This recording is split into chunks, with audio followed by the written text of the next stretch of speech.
Do your hands ever sting when you strike the ball? That's not compression, that's a collision. That's your body telling you something simple. You didn't transfer energy through the club. You slapped at it. Today, we're going to clean that up by talking about the wrist the way nobody else will. Through leverage. Welcome to Inside LeverGolf, the show that dares to ask, what if everything you've been taught about the golf swing is wrong? Your host, Jim Ferrari, an elite athlete, performance coach, and the inventor of the lever golf swing. Each week, we're breaking down the myths of traditional technique and showing you a simpler, smarter way to crush the ball without chasing your tail on the range. It's part swing science, part common sense, and all about giving you control, distance, and confidence. This is not golf the way they taught it. This is lever golf. Hello, I am your host, Jim Ferrari, and this is Inside LeverGolf, where I tee up the truth, slice through the myths, and set you on a swing path straight to the best golf of your life. This is episode 4, and we are calling this one Wrist Cock versus Wrist Hinge.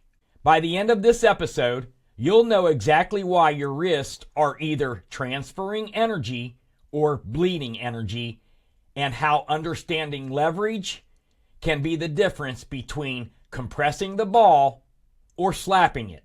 Because in lever golf, the wrist isn't just involved, the wrist leads the swing. It is the action. And I want to make one thing clear right up front. When I say lever, I know exactly what people think. There's a lot of teaching out there about levers in the human body and the way they are used in the golf swing. Single lever, double lever, angles, torque, all of that. And I understand it. But that's not the road we're traveling down. Because most of the time, that language is used to make golf sound sophisticated, but instead it makes it sound complicated. Lever golf exists because golfers don't need another science lecture. They need something clear, simple, and repeatable, built around one core biomechanical move. And if you watched the last episode, you know exactly what I mean. One primary biomechanical movement that organizes your entire swing. So let's define lever in plain English. A lever is a simple machine, a rigid bar that rotates around a fulcrum. So when you apply effort, you move a load. The 4 parts that make up a lever. Number 1, effort, where force is applied. Number 2, fulcrum, which is the pivot point. Number 3 is the rigid bar, which is the structure. And number 4 is the load, which is the weight that is being moved. That's it. No more, no less, no mystery. Now here's where lever golf is different. We are not talking about abstract levers in your body. We're talking about the most obvious lever in golf, the club. The purpose of lever golf is to get organized early so the lever stays clean. And the swing becomes something you want to do, not something you're forced to do. If you're a right-handed golfer, here's the lever that you are holding. Effort, which is the force you apply to the handle, with the left hand pushing down. The fulcrum are the 2 fingers next to your pinky finger on your right hand.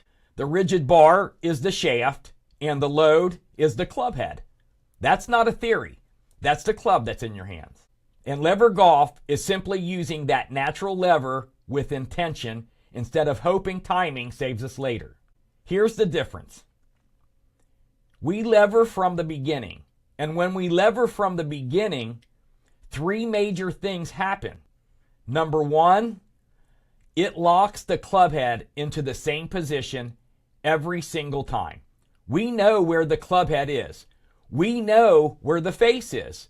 We know the relationship between the hands, handle, shaft, and head. And number 2, it starts the shoulders moving on the same track every time, keeping them tight to the body instead of roaming out into what I call no man's land. And then there's number 3. Because we lever, we are not forced to live on a swing plane. And if you watched the last episode, you already know the problems the swing plane creates. Extra compensations, rerouting, and timing-based fixes that make you feel like you are performing in all 3 rings of a 3-ring circus at the same exact time. LeverGolf was built to remove you from that circus you were forced to perform in, because until now, you had no other option. Only later, you became a spectator, because you couldn't manage all of the moving, twisting, and turning parts that were given to you by one of the thousands of ringleaders. LeverGolf is clear, simple, and repeatable. Now, before we go any further, let's clear up the confusion about the action in the wrist. Most golfers have been taught 2 different wrist actions, and they don't realize one creates control and the other creates chaos. First, we have wrist cock. Wrist cock is an up and down action like a handshake. It is tighter, cleaner, and more predictable. And in LeverGolf, wrist cock happens through leverage, not through loose hands. Now compare that with wrist hinge. Wrist hinge is side to side, like a slap. When you hinge your wrist, you create a bigger movement, and that introduces less control. And then you can only guess where the club ends up in your backswing, and no idea of the position of the club face. So it can look like more and feel like more, but it produces less with more consequences, because that bigger hinge leads to an uncontrolled club. The club can get too far inside. The lead arm can drift away from the body. Structure loosens and face control disappears. And here's the part most golfers don't understand. When the structure breaks down, the club face relationship changes. That usually leads to an open club face position, and that's when you begin chasing. Now you're chasing timing. You are chasing compensations, and you are chasing fixes. LeverGolf prevents that, because the lever action protects structure. Now let's talk sequencing and timing.